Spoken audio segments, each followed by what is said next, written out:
At Harrison Armory's, problems are solved, whether it goes to regular civilian life of your computer being potentially hacked by some kind of insurgent, or dealing with another insurgent group's IEDs on the battlefield. It doesn't just go to our soldiers on the ground and the managers on the floor dealing with the problems head on, or even back to the scientists and fabricators of Ra around its iron ring. And even if they can't solve it, we have the best and brightest solutions brought by the think tank. And to show the heights of our development capability, we have given the think tank that prompt from earlier. Mass insurgents hiding in cover and using IEDs against our own loyal troops, and also dealing with tech attacks coming from around the corner. Now, let's look back to the Paramines and see what brilliance they've come up with.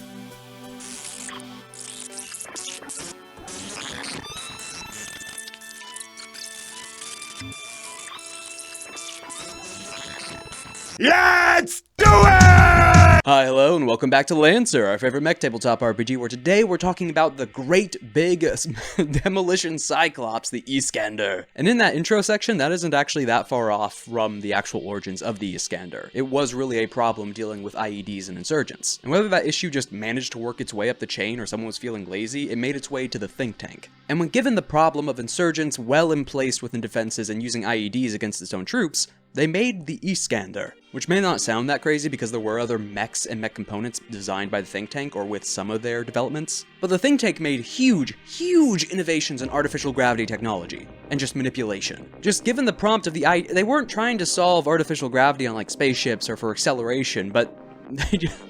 How do we get rid of IEDs? Well, we'll just manipulate gravity around it to accidentally trigger them. Not accidentally, on purpose. We're going to trigger them with gravitational waves or sending projectiles with exact precision by manipulating the gravity around it. And also potentially throw said insurgents in front of the explosions or next to the mines that they placed. And then another thing came to the Paramines. So first, this was just supposed to be a support platform. So just the gravity manipulation, which is already ludicrous, but then the high-tech, high defense, someone standing in the back line helping or supporting other troops. Then the multiple barely cascading NHPs thought, okay, we're already using gravtech to set off explosives.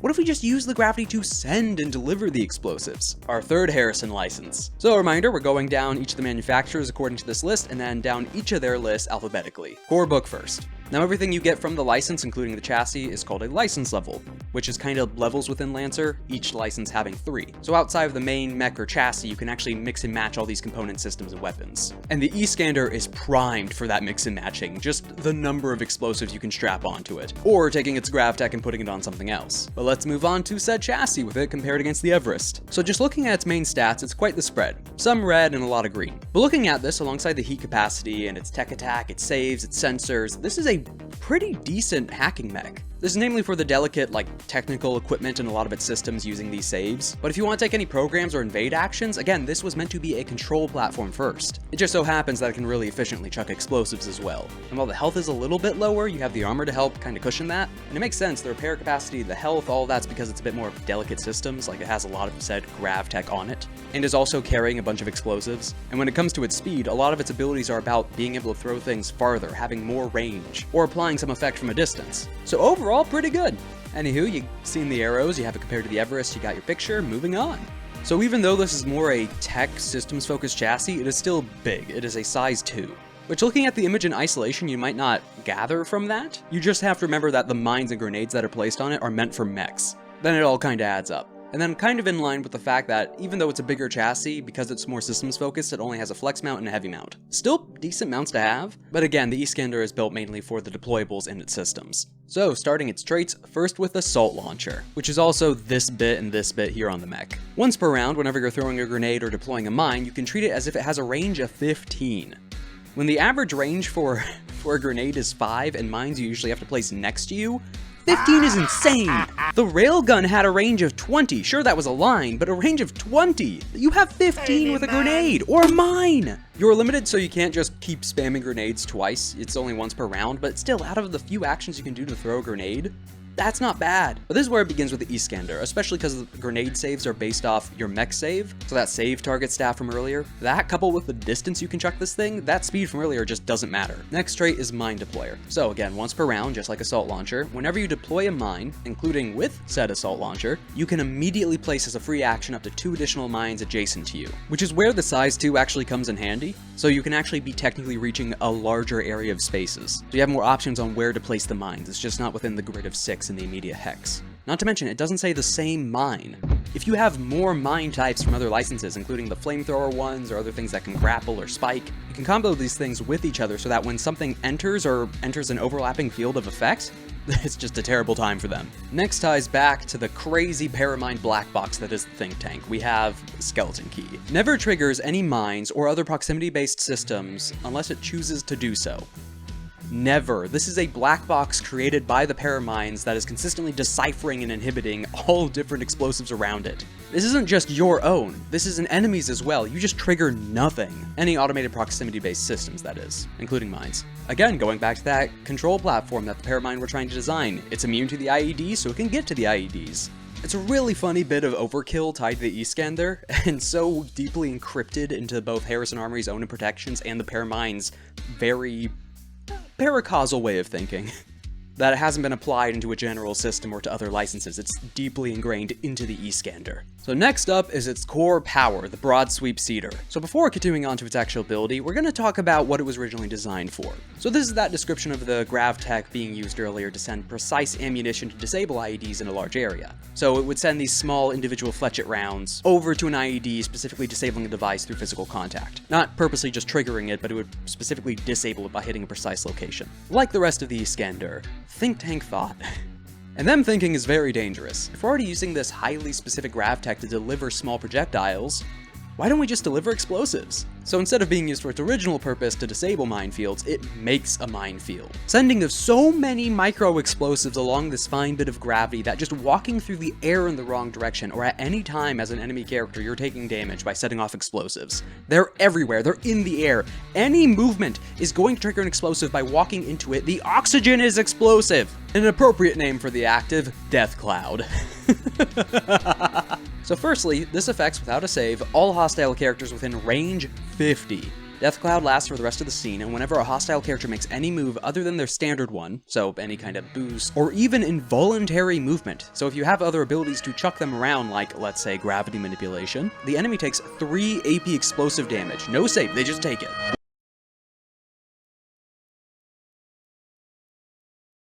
Oh, they're going to have to glue you back together in hell! Explosives in a death cloud are sent out by the Iskander. And while this can trigger an endless number of times on an enemy, not per round. They can only be affected once per round, so you can't, like, juggle a single person in between turns. But no, filling the air with explosives, or everything within a 50 space area with explosives, essentially forcing everyone to slow or take damage, that's incredible. And a reminder of just the 1 health bar human walking through this death cloud. Now, kicking off LL1, we have the first weapon of the license, the Stub Cannon. An auxiliary cannon with a range of 5 and doing flat 3 explosive damage. So the Stub Cannon is a super compact rotary cannon carrying, well, small explosive projectiles that pack enough of a punch to send someone flying, or even a mech backwards. It has knockback 1. And a fun thing with the knockback tag in Lancer, you get to pick.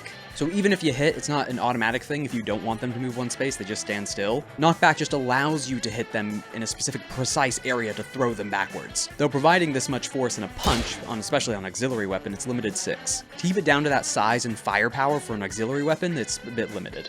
For each of the different barrels, it just has 1 projectile. But even before all the crazy gravtech, you already have one of your base weapons manipulating where people are standing. So you plant a mine behind them, then fire this. Next is our first deployable, our grenades and mines tied to Iskander, the grounding charges for 2 system points. So before actually talking about them, the Iskander doesn't really carry any base explosives or grenades, because that's just tied into the GMS. It's one of the base things anyone can pick up. So the Iskander's own deployables, grenades, and mines are all about the gravity manipulation, playing even further into that ability. So starting off, you have the gravity grenade, a range of 5, and specifically, instead of being a small area explosion or a single burst against someone, it's single target and it provides an effect. So first they need to make an agility save to avoid this clinging to them, or they end up being slowed, as all of a sudden the grenade clings on, activates, and has its own small gravitational field, screwing with the orientation of everything, always making sure to slow them or be in the opposite direction. And it does that by providing the slow condition whenever they fail that agility save. But what really stinks about this isn't just the slow being added on, which is already nice, it's the fact to remove it, they have to make no voluntary movements for a full turn, and then it comes off at the end of their turn, as the field just doesn't actively work against them anymore. But they're not making a tech attack, they're not making invade or something to try and get rid of it or another save. They just have to spend a turn not moving. So if you throw this onto a striker of some kind or a really fast-moving mech or enemy, the melee blender on the other end of the battlefield just waiting to get close. Now next is the grounding mine, which isn't actually an automatic detonation. It's not someone stepping over it, this one you have to activate as a quick action. So when you activate it, you pick a target within 5 spaces of it, then a strong gravitic pull begins tugging on them. They need to make a hull save or are pulled all the way towards the mine, or as far as they can if there's like a wall or something in the way, or anything that would be hindering their movement. And once they reach the mine, they go prone, as all of a sudden they're being pulled not just towards the space, but towards the ground where the mine is. Now this effect doesn't continue, it is that one burst to pull them towards the mine, but still being able to force someone out of position and throwing them down into prone. Not to mention, this can also affect flying characters. While it doesn't count as falling, you can force them out of the sky and prone. Or it does count as falling, it doesn't deal damage as if falling. And the grounding charges are limited too. Next for LL2, we have the gravity gun. Yep, just the gravity gun. A heavy rifle with a range of 8 and a blast of 3. So this weapon actually doesn't have any base damage, as you might have noticed. It can still deal damage, but it's tied to an on-attack effect. So on attack, all characters within the blast area must make a hull save. If they succeed, nothing happens. If they fail, they take 1d6 energy damage and are pulled as close to the center as possible.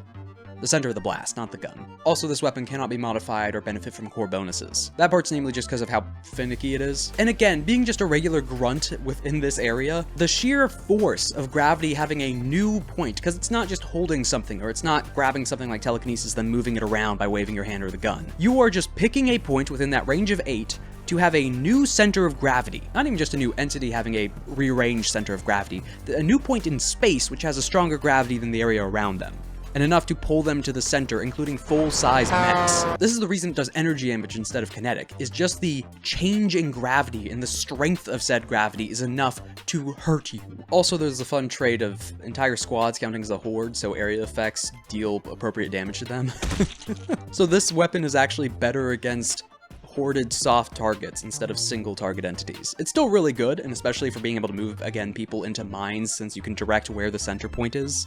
You could put it right on top of a mine and have everyone just go towards it. Or a pit, or you're in 0G and are chucking people around. But yes, the other weapon of its license, the offensive version of its gravtech. Next is Repulsor Field for 1 system point. So you can activate this as a quick action, having a burst 2 pulse go out from you. Characters within the pulse must make a hull save or be knocked back 2 spaces, directly away from you. And then all mines within the area also immediately detonate, or trigger. However, you are immune to the effects, as that same repulsor field affecting everyone else is pushing the projectiles and abilities away from you, unless you want them to hit you. So again, you could be in the middle of that field of IEDs, the insurgents and other mechs coming towards you, and then all of a sudden you just not even explode, you just cause this pulse around you, they go flying and everything standing unscathed in that field. However, persistent effects still continue. So, you know, it's just for that one burst you're immune. After that, if there's a mine with a hovering effect or a flaming gas cloud or something, you're still affected. And lastly, activating this system deals heat 1 to you. Next, kicking off LL3 are clamp bombs for 2 system points. So this one isn't a chucked or attack, this is just a quick action to a character within sensors. That enemy you picked must make an engineering save or the bombs clamp on.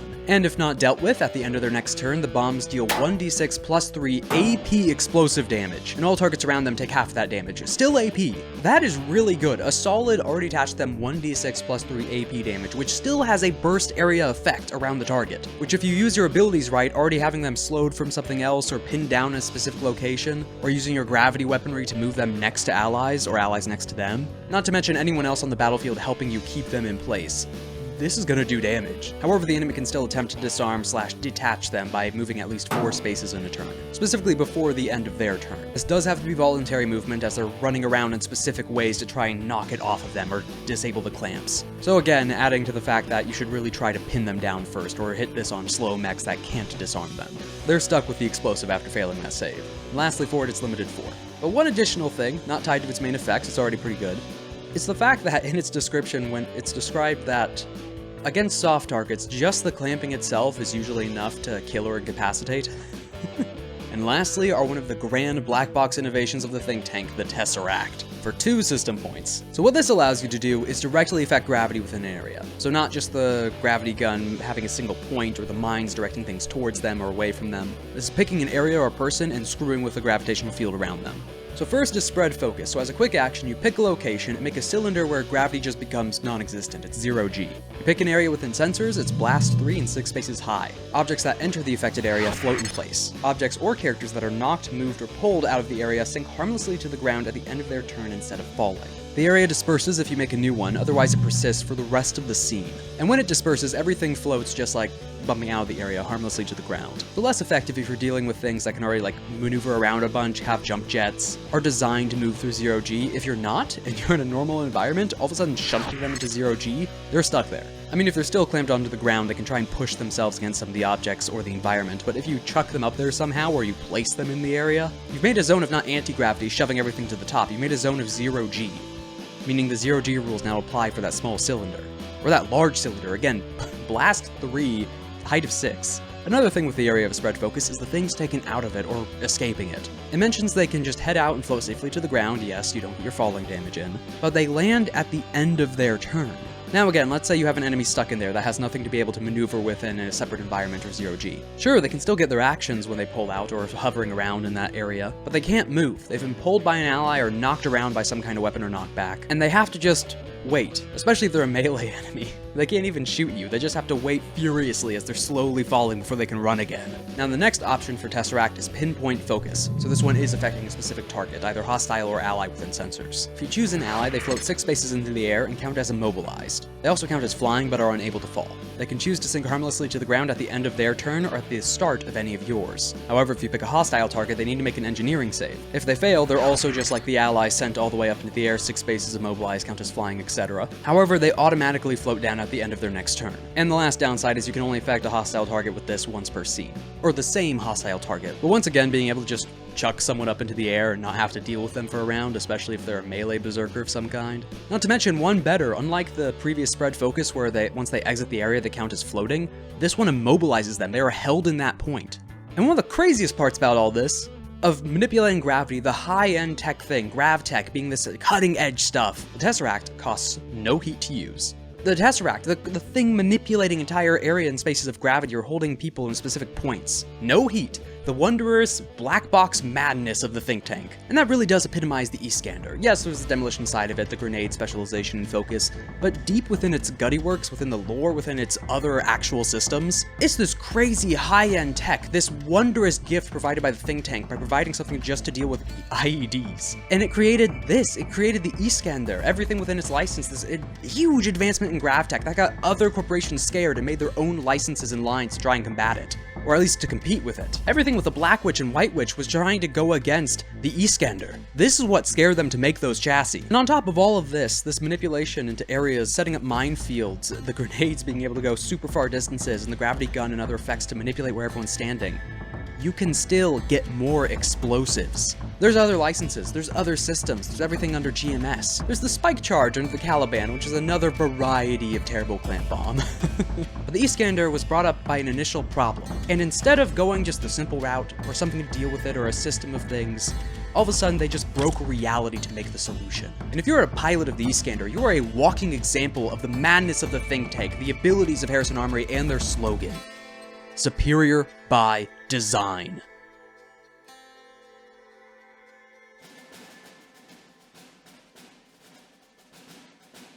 Thank you for watching the video on our crazed 0-point energy wielding Cyclops demolition mech. Tied into the whole demo side of it, there might be a separate video coming a few days from now. But yes, the Iskander, even though it's beamed with the demolitions and it is actually really capable as a demolitions chassis, a lot of its other systems can go on anything else to manipulate gravity. Because the chassis is all about explosives and really built for tech and systems of some kind, especially advanced stuff. But the other systems and developments made by the think tank are just madness. The most advanced gravtech that you can get your hands on easily. And is still a black box that even Harrison Armory is still deciphering. They can replicate it because they have designs and license, but they're trying to understand it because multiple barely cascading NHPs designed it. God, the think tank's just so much fun. Anywho, thanks again for watching, a thank you to my patrons, and have a nice day.